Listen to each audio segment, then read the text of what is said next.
충주제일감리교에서 사역을 시작한 지 어느덧 3개월이 지금 꽉 차가고 있는데 이제서야 드디어 마스크를 벗은 제 얼굴을 여러분들에게 보여드리는 것 같습니다.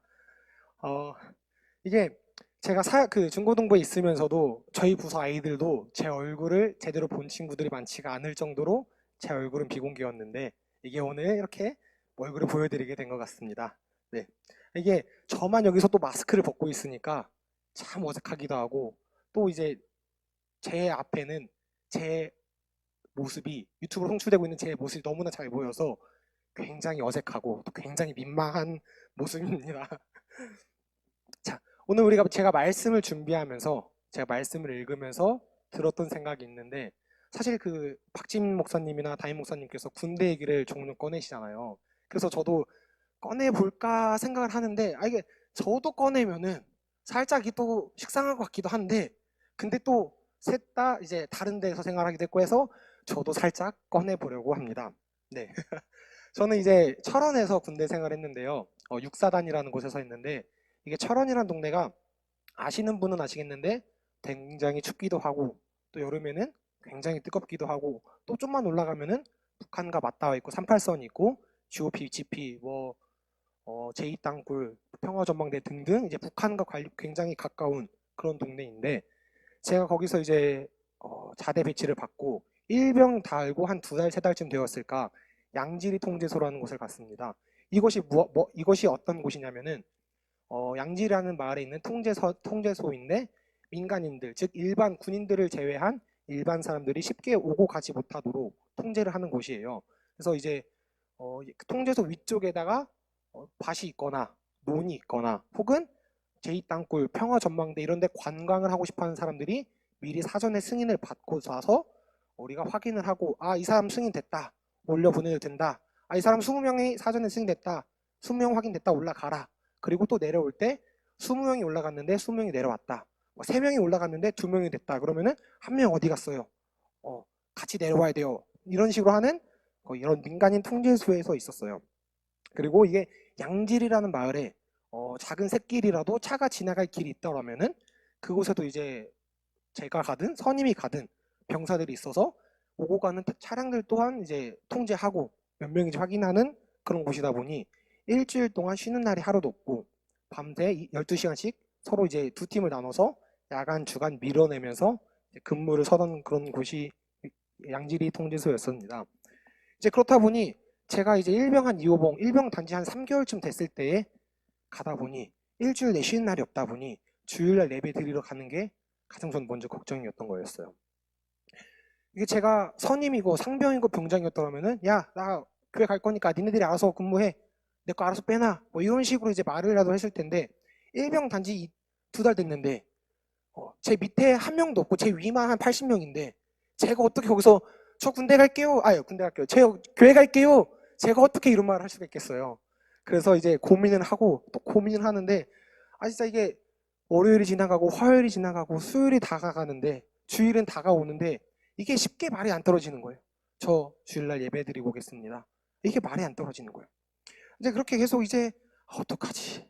가지 말아야 되나? 근데 내가 신학생인데 이게 전투복에 여기 군, 종병 딱 이렇게 박혀있는데 누가 봐도 쟤는 교회 다니는 사람인데 주일날 이제 오전에 교회도 안 가고 여기서 고민을 엄청 하던 찰나 오늘의 이제 제목인 용기를 조금 내보았습니다. 네, 오늘 뭐 진정한 신앙의 용기라고 표현하기엔 좀 너무나 민망하지만은 그래도 용기를 내서 저 교회 다녀오겠습니다. 네. 그 후에 이제 벌어질 저에게 대한 뭐 안 좋은 소리라던가 뭐 피해를 본다던가 이런 거 생각 하나도 안 하고 일단 교회를 가겠습니다라고 질러버린 거예요. 네. 선임들이 이제 벌써 놀라죠. 아니 제가 네 근무는 어떡하고 네 근무는 어떡하고 교회를 가려고 그래? 근데 그럼에도 예배를 드리러 가는데 예배를 드리러 예수님 만나러 가는 그 장소 그 시간이 얼마나 귀한데 그래서 저는 선임들한테 같이 근무를 서던 다른 선임들한테 제가 야간에 쓰고 낮에 안 자고 다녀오겠습니다. 네.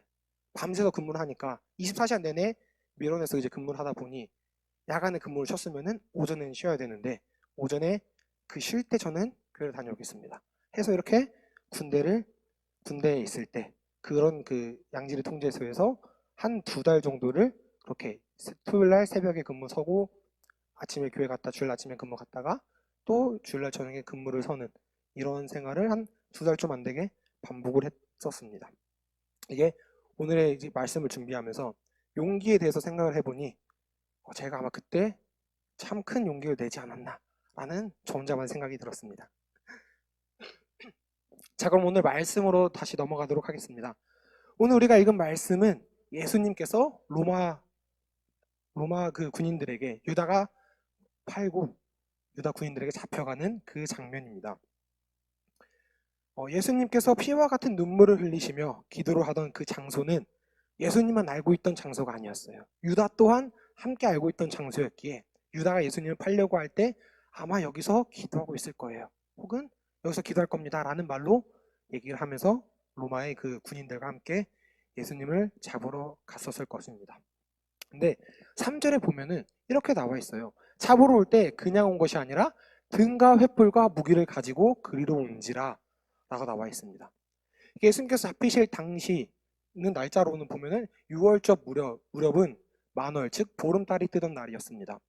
보름날이 뜨던 날을 보면은 달이 굉장히 밝잖아요. 지금이야 우리가 뭐 미세먼지가 많고 뭐 높은 건물이 많아서 그 보름달이 뜨는 걸로 인한 밝음이 제대로 보이진 않지만 당시 2000여 년 전을 생각해 보면은 미세먼지가 심하지도 않았을 거고 높은 건물 해봤자 그렇게 높지도 않았을 거고 그렇다 보니 보름달이 뜨면은 굉장히 밝지 않았을까라는 생각을 하는데 근데 그런데도 그들은 등과 횃불들을 가져갔다고 나와 있습니다. 이 부분을 보면 아마 이들은 예수님께서 그 숨어서 잡히지 않으려고 나무 그늘이나 아니면은 좀 어두운 데 숨어서 잡힘을 도망가려고 그래서 우리가 이 예수님을 이렇게 숨은 예수님을 찾으려고 샅샅이 뒤져야 되니 아마 이 등과 횃불을 함께 들고 가지 않았을까라는 생각이 듭니다.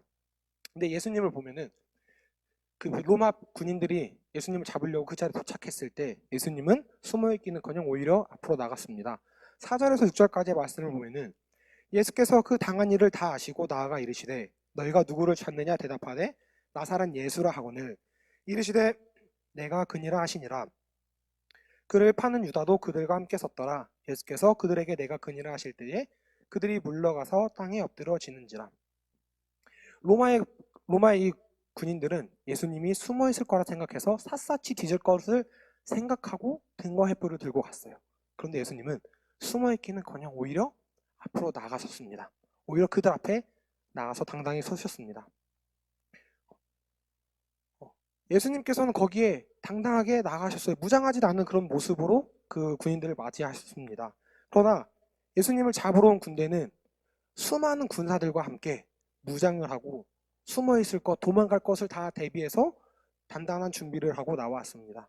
그들은 예수님과 마주쳤을 때에 예수님을 잡으러 왔으면은 잡으려고 나가야 되는데 잡으러 나가기는커녕 오히려 뒤로 물러나고 엎드러지는 그런 상황이 일어났습니다.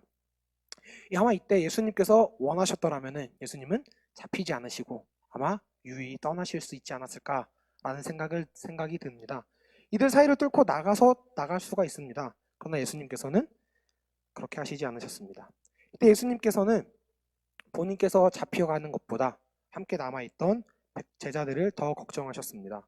8절에서 9절 말씀을 보면은 예수께서 대답하시되 너희에게 내가 그니라 하였으니 나를 찾거든 이 사람들이 가는 것은 용납하라 하시니 이는 아버지께서 내게 주신 자 중에서 하나도 잃지 아니하였사옵나이다 하신 말씀을 응하게 하려 함이로라. 예수님은 자신을 잡으러 온 그 로마 군인들에게 너희들이 잡으려던 나를 찾았으니 나를 잡고 내 제자들은 가게 놔둬라 라고 말씀을 하셨습니다. 자신이 이제 잡혀가서 그 뒤에 다음에 있을 자신의 이제 위험을 생각하진 않으시고 제자들의 위험을 염려하고 계셨습니다. 이때 예수님과 함께 있던 제자들 중 한 명인 베드로가 나옵니다.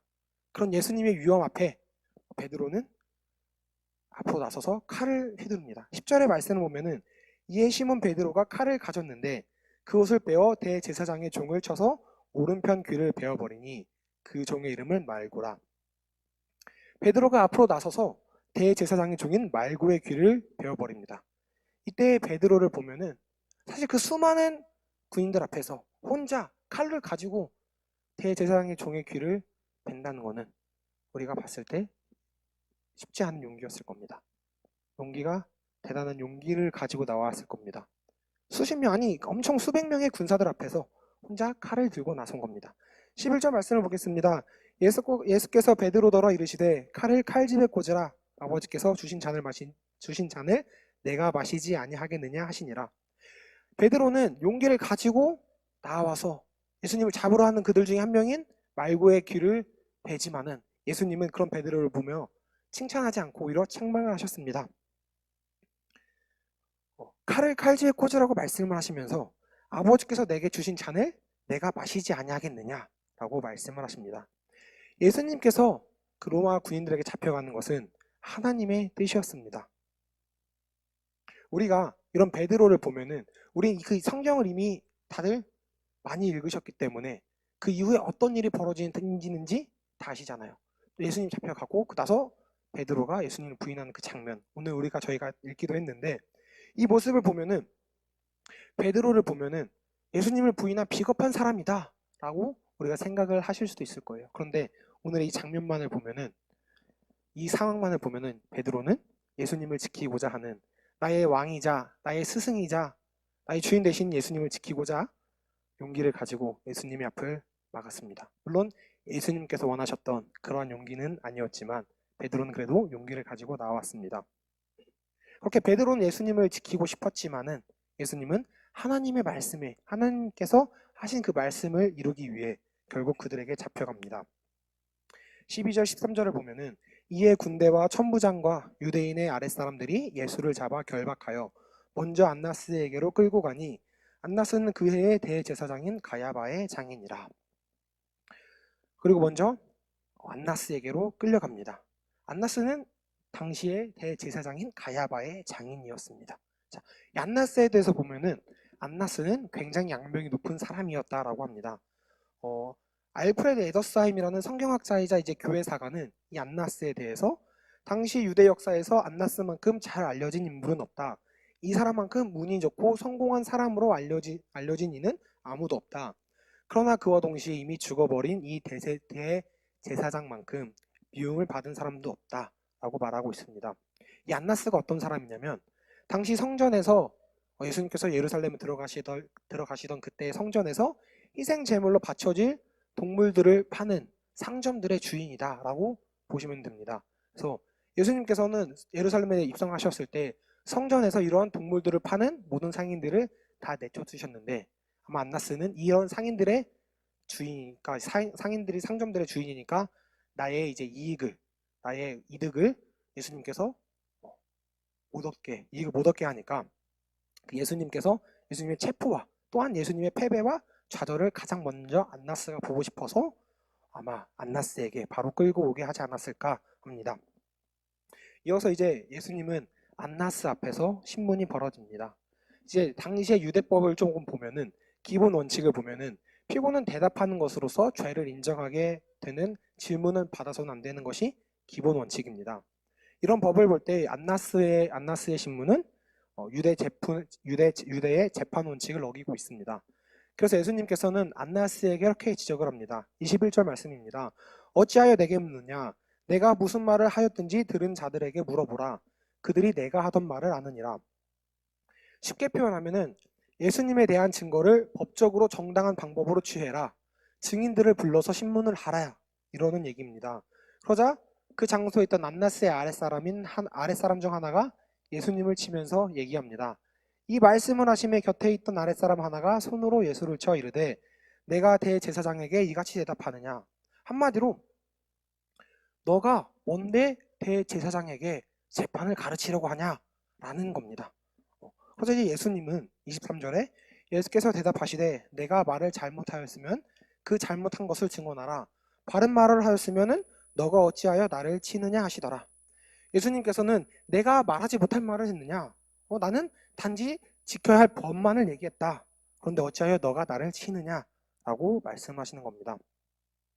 아까도 말했다시피 이 신문은 굉장한 그 위법이 많은 잘못된 신문이었던 겁니다. 당시 이제 이 사람들이 바리새인들이 지키던 율법 중에서 22가지 율법을 어겼는데 그 중에 몇 가지만 말씀드리면은 신문은 성전에서 아침에 희생 제사를 올리기 전에 재판을 시작할 수가 없었고 모든 재판은 대중에서 공개되어야 하고 안식일 전날 저녁이나 절기에는 재판이 허용되지 않았습니다. 하지만 이들은 안나스는 예수님을 어떻게든 잡아서 어떻게든 죽이려고 어떻게든 사형을 내리려고 죽이고자 했기 때문에 자신들이 그렇게 열심히 지키던 율법은 지키지도 않고 본인들이 원하는 그런 재판이 이루어졌던 겁니다. 하지만 첫 재판은 매우 짧게 끝났으며 결국 그 이후 산헤드린 공회에서 재판할 수 있는 죄목을 특정하지는 못했어요. 결과적으로 안나스는 포기하면서 예수님을 가야바 대제사장에게 데려갔습니다. 자, 예수님께서 이런 재판이 벌어지기 전에 예수님께서 체포된 직후 다른 제자들은 예수님을 따라가진 않았어요. 하지만 베드로는 그렇게 하지 않았어요. 베드로와 또 다른 제자 한 명은 예수님을 따라갑니다. 그렇게 가야바의 집까지 갔습니다. 15절 말씀을 보면은 시몬 베드로와 또 다른 제자 한 사람이 예수를 따르니 이 제자는 대제사장과 아는 사람이라 예수와 함께 대제사장의 집들에 들어가고 이 이후 베드로는 우리가 다 아는 그 내용이 일어납니다. 예수님을 부인하는 그 사건이 벌어집니다. 17절 문지키는 여종이 베드로에게 말하되 너도 이 사람의 제자 중 하나가 아니냐 하니 그가 말하되 나는 아니라 하고 25절 시몬 베드로가 서서 불을 쬐더니 사람들이 묻되 너도 그 제자 중 하나가 아니냐 베드로가 부인하여 이르되 나는 아니라 하니 27절입니다. 대제사장의 종 하나는 베드로에게 귀를 잘린 사람의 친척이라 이르되 내가 그 사람과 함께 동산에 있는 것을 내가 보지 아니하였느냐 이에 베드로가 또 부인하니 곧 닭이 울더라.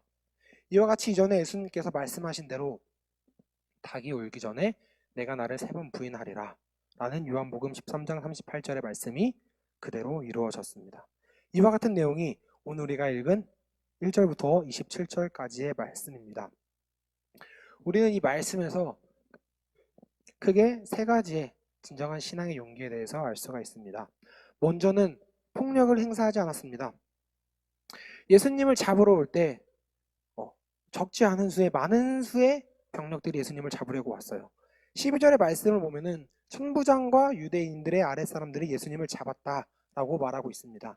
천부장은 말 그대로만 보면은 1000명을 지휘하는 지휘관이기도 하며 당시 이제 로마의 그 군대 계급으로 보면은 300명에서 600명 사이의 보병을 이끄는 지휘관이다라고 합니다. 그러니까 즉 최소 300명에서 최대 1000명이 좀 넘어가는 그런 수의 병력들이 예수님 한 명을 잡기 위해 예수님 한 분을 잡기 위해 잡아가고자 이제 모인 겁니다. 물론 이들은 예수님께서 숨어서 이제 찾기에 좀 힘들 것을 생각했기에 더 많은 병사들이 모였을 것입니다. 이러한 병력들이 유다와 함께 예수님을 잡으려 하는 그 상황에서 베드로는 칼을 뽑아 대제사장의 종 말구의 귀를 베면서 저항했습니다. 어떻게든 예수님을 지키고자, 어떻게든 상황을 모면하고자. 베드로는 그럼 무고한 예수님을 잡아가는 것이 불의한 행동이다라고 생각했기 때문에 적극적으로 대응했습니다. 하지만 이런 행동은 하나님의 뜻을 어기는 폭력적인 행동이었고 그로 인해 말고는 귀를 잃었습니다.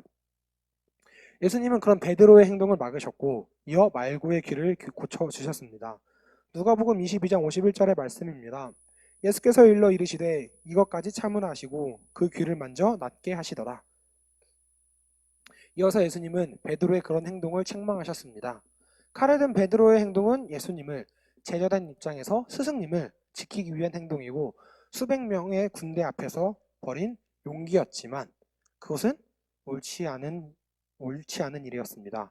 하나님의 마음을 아는 사람은 폭력을 행사하지 않습니다. 사실 우리가 살아가다 보면은 굉장히 억울한 일도 많고 답답한 일도 많고 화가 나는 상황이 올 수밖에 없습니다. 저도 이제 그러한 경우가 상당히 많은데 최근에 어떤 일이 있었냐면은 제가 요즘 대학원 수업 때문에 대전을 되게 자주 일주일마다 왔다 갔다를 하고 있어요. 근데 그러다 보니 운전을 이제 좀 계속 전보다 많이 하다 보니 상당한 다양한 스타일의 운전자들을 많이 만나는 것 같아요. 속도를 즐기는 사람, 차선 변경을 즐기는 사람, 깜빡이가 뭔지 모르는 사람, 브레이크가 엑셀인 줄 착각하는 사람, 되게 다양한 사람들의 이제 운전 스타일을 많이 만나는데 그중에 저도 한 번은 이제 차선 변경은 깜빡이를 켜고 실선이 아닌 점선에서 나 들어가요 깜빡이 켜고 이제 가야 되는데 어떤 사람이 실선에서 차선 깜빡이도 안 켜고 갑자기 제 앞으로 들어오는 거예요. 이게 당연히 저도 이제 사고도 나고 깜짝 놀라니까 이제 경적을 딱 굴렸는데 이 사람이 경적 듣고 화가 났는지 브레이크를 밟았다 갔다가 브레이크를 밟았다 갔다가 흔히 말하는 보복 운전을 시작하는 거예요. 이게 속으로는 진짜 저 사람 이렇게 가고 있는데 마침 신호가 걸리니까 이 사람이 이제 제 경적 울린 게 아직 화가 안 풀렸는지 내려서 오는데 제 뚝뚝뚝 아니 경적 받아야 돼 무슨 뭐라 욕을 하면서 저는 이제 그냥 보다가 다시 그냥 올렸어요.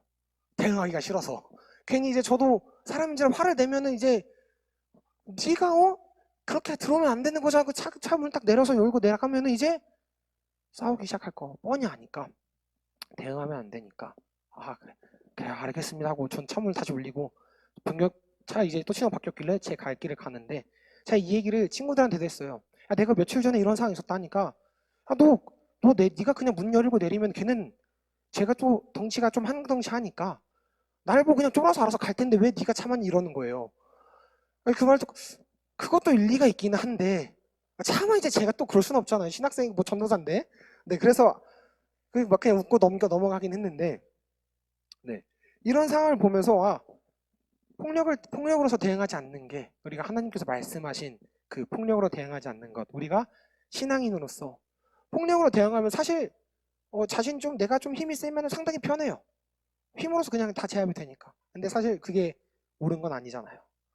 예수님께서 말씀하신 그 말씀을 우리가 지키려고 하면은 요한복음 13장 34절에 보면은 우리 보고 사랑을 하라고 예수님은 말씀을 하셨어요. 근데 예수님께서 사랑을 하셔서 잡으러 왔을 때 같이 칼로 싸우고 내려서 화를 내고 욕을 하고 이게 사랑은 아니잖아요. 사랑이 아니잖아요. 오히려 반대인 측면이지. 예수님은 그렇지 않으셨습니다. 오히려 사랑으로서 이제 그들을 그들을 이제 다듬으셨듯이 예수님을 잡기 위해서 몰려온 그 수백 명의 병사들 앞에서도 예수님은 폭력을 행사하지 않으셨습니다. 예수님께서 정말로 폭력을 행사하셨더라면은 누가 어떻게 막을 수 있겠어요? 예수님인데. 네. 오히려 폭력을 행사한 베드로를 예수님은 책망을 하셨습니다. 예수님은 하나님께서 하신 말씀을 지키셨습니다. 그 말씀이 예수님을 또 나를 힘들게 하고 나를 이제 어렵게 하는 말씀일지라도 예수님은 하나님의 그 뜻을 지키셨습니다. 하나님의 뜻을 지키는 것이 하나님의 뜻을 따르는 것이 그런 믿음이 진정한 용기인 것입니다. 두 번째로는 하나님의 말씀을 죽기까지 순종합니다. 예수님은 베드로에게 이렇게 말씀하셨습니다. 11절입니다. 아버지께서 주신 잔을 내가 마시지 아니하겠느냐 하시니라. 예수님은 이전에 겟세마네 동산에서 마가복음 14장 36절의 말씀 이 잔을 내게서 옮기옵소서라고 간구하셨을 만큼 십자가에서 죽는 일은 예수님께서도 피하고 싶었던 그러한 거였습니다. 그러나 예수님은 아무리 고통스러워도 아무리 어려운 일이더라도 하나님께서 주신 아버지께서 주신 십자가의 잔을 그 잔을 마셔야 한다고 하셨습니다. 예수님은 온갖 모욕과 온갖 폭력의 그 잔을 묵묵히 마시는 순종을 보이셨습니다. 결국 예수님은 그런 순종으로 인하여 온 인류를 우리를 구원하셨습니다. 신앙의 진정한 용기는 죽기까지 하나님의 말씀을 순종하는 것입니다. 우리의 생각으로 사람의 생각으로 본다면은 이렇게 순순히 나아가는 것이 그 모습은 정말로 어려운 일입니다. 쉽지 않은 정말로 힘든 일인 겁니다. 내가 잘못한 일은 없는데 애들이 나를 시기해서 나를 죽이고자 이렇게 몰려오고 그 사람들 잘못한 일인데 괜히 나를 잡아가려고 하고 정말 억울하고 답답한 상황입니다. 도망을 갈 수만 있다면 내가 피할 수만 있다면 어떻게든 피하고 싶은 마음인데 하지만 예수님께서는 그렇게 하시지 않으셨습니다. 하나님의 뜻에 그대로 순종하셨습니다. 신명기 28장 1절을 보면 내가 내 하나님 여호와의 말씀을 삼가 듣고 내가 오늘 내게 명령하는 그의 모든 명령을 지켜 행하면 내 하나님 여호와께서 너를 세계 모든 민족 위에 뛰어나게 하실 것이라. 이 말씀처럼 우리가 하나님의 말씀에 순종하면은 좋은 것을 주시면은 더 좋은 것을 주셨지 절대 나쁜 것을 주시지는 않습니다. 이사야 1장 19절에도 너희가 즐겨 순종하면 땅의 아름다운 소산을 먹을 것이여라고 말씀에 나와 있듯이 하나님의 뜻에 하나님께서 우리에게 주신 그 말씀에 순종하는 것이 우리를 더욱 복되게 하는 것입니다. 이 순종을 하는 상황이 아무리 어렵고 아무리 힘들고 두렵더라도 우리는 순종하는 믿음으로 순종하는 마음으로 나아가야 합니다. 순종을 할 수 있는 용기가 우리를 더욱 변화시키고 예수님께서 순종함으로 우리가 죄사함을 받고 구원함을 받은 것처럼 우리 또한 순종으로 순종의 믿음 안에서 더욱더 자라나게 하십니다. 세 번째는 위기를 모면하려 하지 않습니다. 베드로는 예수님께서 잡히시자 전혀 다른 모습을 보였습니다. 예수님을 위한 일에는 누구보다 앞장섰던 그 베드로는 수백 명의 군사들 앞에서도 홀로 칼을 두르고 예수님을 방어할 정도였던 그 베드로는 세 번이나 예수님을 모른다고 부인하는 모습을 보였습니다. 베드로를 알아보는 여종과 사람들, 또 말고의 친척에게 거짓말을 하며 위기를 모면하려 했습니다. 말고의 귀를 칼로 치면서까지 예수님을 보호하려던 그 베드로는 그 모습은 전혀 없었습니다. 닭 울기 전에 너가 세 번 나를 부인하리라 라는 요한복음 13장 38절의 말씀 떠오른 베드로는 부인하고 나서 밖으로 나가 통곡을 했습니다. 누구보다도 예수님을 사랑하고 온전히 따른다고 고백했던 그 베드로였지만은 진정한 신앙의 용기는 가지지 못했습니다. 사람의 모습으로 봤을 때, 인간의 생각으로 봤을 때 그 수많은 수백 명의 군인들 앞에서 홀로 칼로 대적하는 그 모습은 정말로 용기가 있었지만은 정말로 진정한 신앙의 용기는 정말 필요한 용기는 베드로는 가지지 못했습니다. 오히려 부인하며 예수님을 피하는 그런 모습이었습니다. 용기는 어려운 순간에 그 진가가 드러나게 됐습니다. 위기를 만났을 때 흔들리지 않는 것이 바로 용기인 겁니다. 위기에 닥쳐왔다고 먼저 우리는 두려워하지 않아야 합니다. 고린도전서 10장 13절에 보면 사람이 감당할 시험 밖에는 너희가 당한 것이 없나니 오직 하나님은 미쁘사 너희가 감당하지 못할 시험 당함을 허락하지 아니하시고 시험 당할 즈음에 또한 피할 길을 내사 너희로 등이 감당하게 하시느니라. 그렇습니다. 나에게 어려운 일이, 나에게 이러한 힘든 일이 다가온다 하더라도 먼저 두려워하고 어떻게든 피하려 하고 어떻게든 이 두려움을, 어려움을 내가 아닐 거야, 나는 아닐 거야 라는 이런 생각을 하며 피하는 것이 아니라 오늘 방금 읽은 이 말씀처럼 고린도전서 10장 13절의 말씀처럼 힘든 일이 다가온다 하더라도 우리에게 주신 이 말씀을 믿고 흔들리지 않아야 합니다. 우리가 등이 감당할 수 있는, 우리가 등이 이겨낼 수 있는 그런 어려움이고 만약 그렇지 못한다 하더라도 하나님께서는 이미 우리가 그 어려움에서 피할 길을 예비하시는 그런 분이시기 때문입니다. 그렇게 우리는 어려운 일이 다가오더라도 나를 힘들게 하는 상황이 오더라도 베드로가 외면했던 것처럼 예수님을 부인했던 것처럼 그런 모습이 아니라 오늘 우리가 방금 읽은 10장 13절의 말씀처럼 예수님께서 피할 길을 준비하시고 우리가 등이 감당할 수 있음을 믿으며 나아가야 합니다. 우리는 오늘 말씀을 보면서 예수님을 위해 칼을 빼는 베드로의 모습은 사람의 시선으로 봤을 때 용감한 모습이었습니다. 실제로 용감한 모습입니다. 그 수백 명에서 칼을 들고 홀로 이렇게 반응을 한다는 게. 하지만 이 모습은 하나님께서 원하시는 예수님께서 바라시는 그런 모습은 아니었습니다. 그렇게 베드로는 예수님께 책망을 듣게 되었습니다.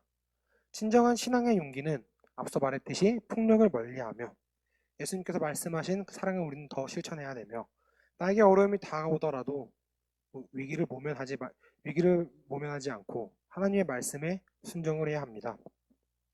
하나님의 말씀에 절대적인 순종으로 우리는 나아가야 합니다. 이것들이 진정한 신앙의 용기임 우리는 이 시간 깨닫기를 원합니다. 우리는 진정한 신앙의 용기를 가지고 이 시대에 이 어렵고 힘든 세상 속에서 빛으로 살아가는 저와 여러분이 되기를 주님의 이름으로 간절히 소망합니다. 이 시간 우리 하나님께 기도하기를 원합니다. 살아계셔서 늘 우리를 지켜주시는 하나님 아버지 감사합니다. 오늘도 저희들을 이 자리로 불러모아 주셔서 예배를 드리고 또한 찬양을 하고 말씀을 듣고 기도를 할 수 있는 시간을 주심이 너무나도 감사합니다. 주님, 우리가 주님의 말씀을 듣고 그 말씀을 따라 살아가길 원하오니 저 우리를 끝까지 인도하여 주시옵소서. 주님, 우리의 힘으로 하기에는 우린 너무나도 연약하고 나약한 존재입니다. 그러기 우리가 더욱더 주님 한 분만을 의지하기를 원합니다. 주님 한 분만을 의지하기를 원합니다. 주님만을 바라보기를 원합니다. 주님, 우리를 끝까지 붙잡아 주시옵고 끝까지 인도하여 주시옵소서. 오늘 우리가 들은 말씀을 기억하기를 원합니다. 폭력을 행사하지 않으며 하나님의 말씀을 끝까지 순종하며 하나님 위기를 모면하지 않는 그런 모습으로 나갈 수 있도록 주님 우리와 항상 함께하여 주시옵소서. 주님의 말씀을 기억하여 그 말씀대로 살아가는 주의 자녀가 되게 하여 주시옵소서. 우리를 구원하시고 또 죄에서 자유롭게 해주신 우리 주 예수 그리스도의 이름으로 기도드립니다. 아멘.